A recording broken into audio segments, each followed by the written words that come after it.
Biggest thing to remember when you're adding fractions is to line up the decimals. So we're going to do not the digits, but the decimals. And this looks kind of weird. So I always put zeros in where there are holes so that I keep everything nice and lined up. And then I just do this to make sure I have everything lined up. The decimal just goes straight down. And then we do our regular old math. So we have 5 plus 0 is 5. 6 plus 2 is 8. And then 3 plus 5 is 8, plus 4 is 12. You put the 1 here, you put the 2 here, 8, 9, 10. The 0 goes here, the 1 goes here, 30.285. In subtraction, we can only deal with 2 numbers at a time because there might be borrowing. So if you have 3 numbers, you have to take the first 2 and do that math. Same thing, we line up the decimals, not the digit. You would get the answer here, and then you would take that answer and then subtract your 0.5. So, does that make sense? You know how to do that, right? Yes. Okay. For multiplication, we are going to pretend like the decimals are not there for a second. And we're going to do our multi-digit multiplication. So 6 times 5 is 30. 5 times 5 is 25, 28, 15, 17. Now, instead of doing what we did in addition and just keeping it in a line, we do something different. We count the number of jumps from the back of the number to the decimal. And this is 1 jump, this is 1 jump, and then we add those jumps together. 2 jumps, right? Yeah. The next step is every number has an imaginary decimal under it, after it, like this.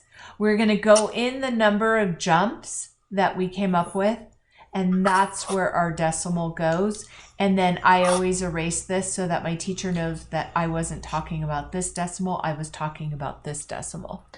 Alternatively, you can just rewrite the number like that if you want to keep the decimal jumps like that.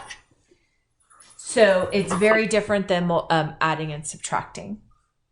If the decimal was like this, we would still have the same number. It would be 1780 because we have the same numbers. We're going to count the number of jumps. We're going to go in 1, 2 jumps. And then we're going to go in 1 jump. That's 3 jumps. We're going to put our imaginary decimal right here. And you're going to go in 1, 2, 3. The answer is 1.780. Does that make sense? Yes. Okay, go ahead and write all that down. And then I will do division with you, which is different than addition, subtraction, and multiplication.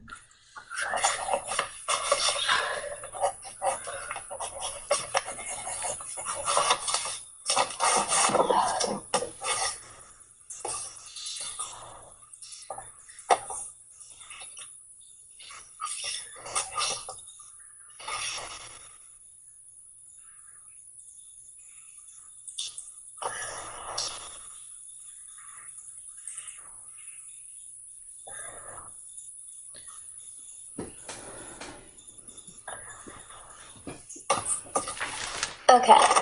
Okay.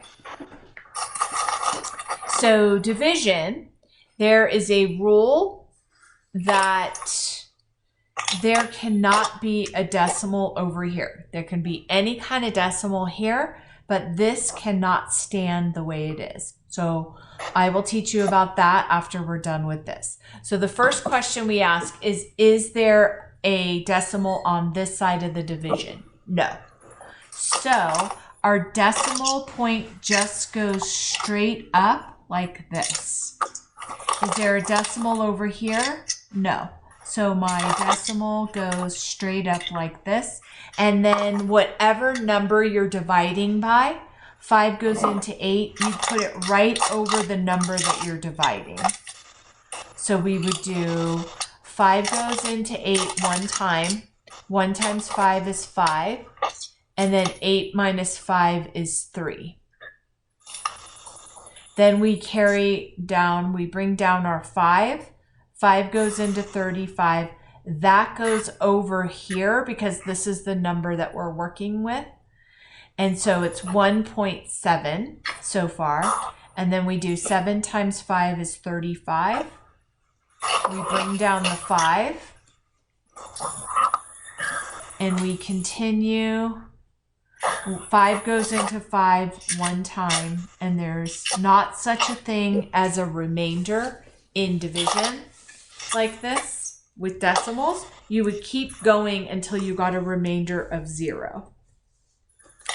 Oh, wow. Yeah, so most of the time you're going to get that. There is an exception to that, but I don't want to talk about it now. It's called a repeating decimal.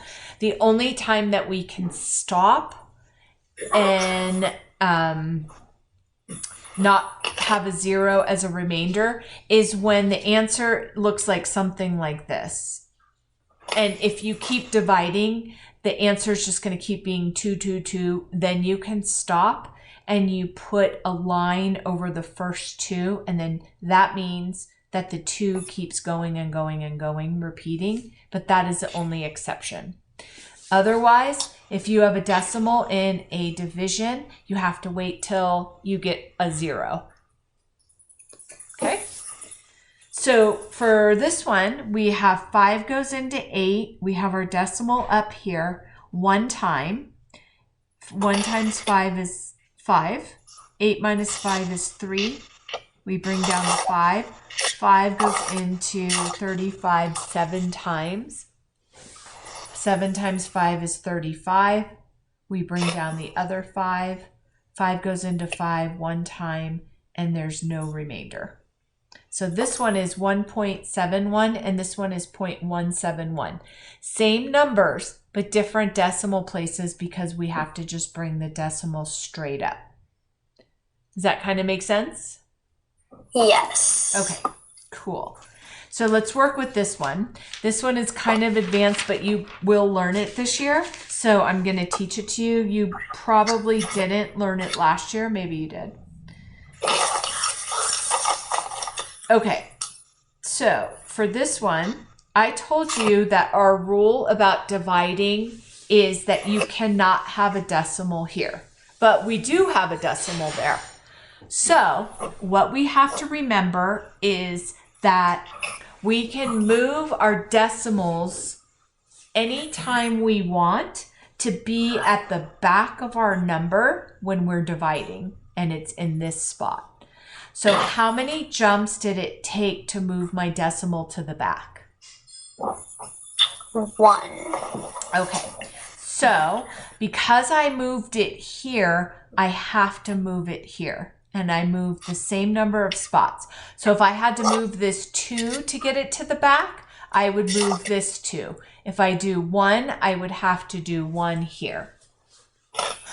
So this looks crazy to me, and I can get really confused on where the decimal is. So I always just rewrite it, and I know that this cleared the decimal. So this is now a 5.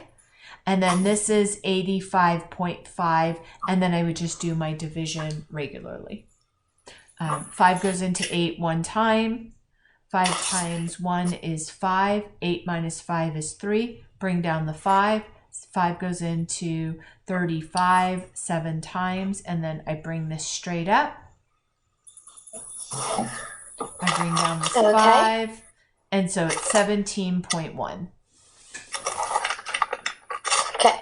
So I am going to show you when it's more than 1. So if this was 0.05, we would need to move this over 2 to bring it to the back. So then I bring this over 2, and then that looks crazy. So I'm going to do 5 goes into 85.5 and then solve my problem.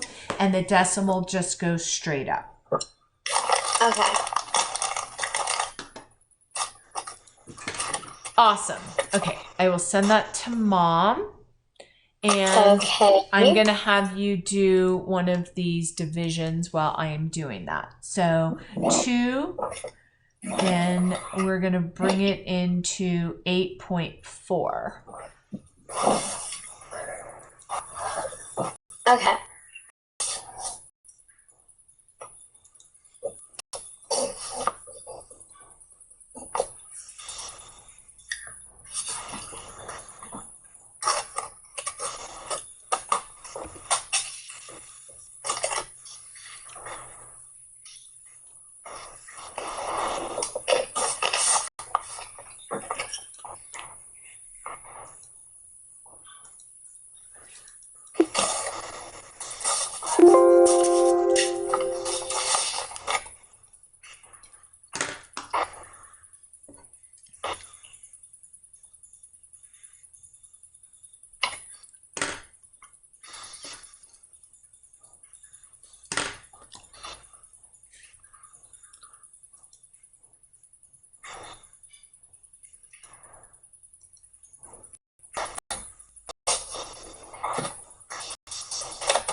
I got 4.42. Yeah. All right.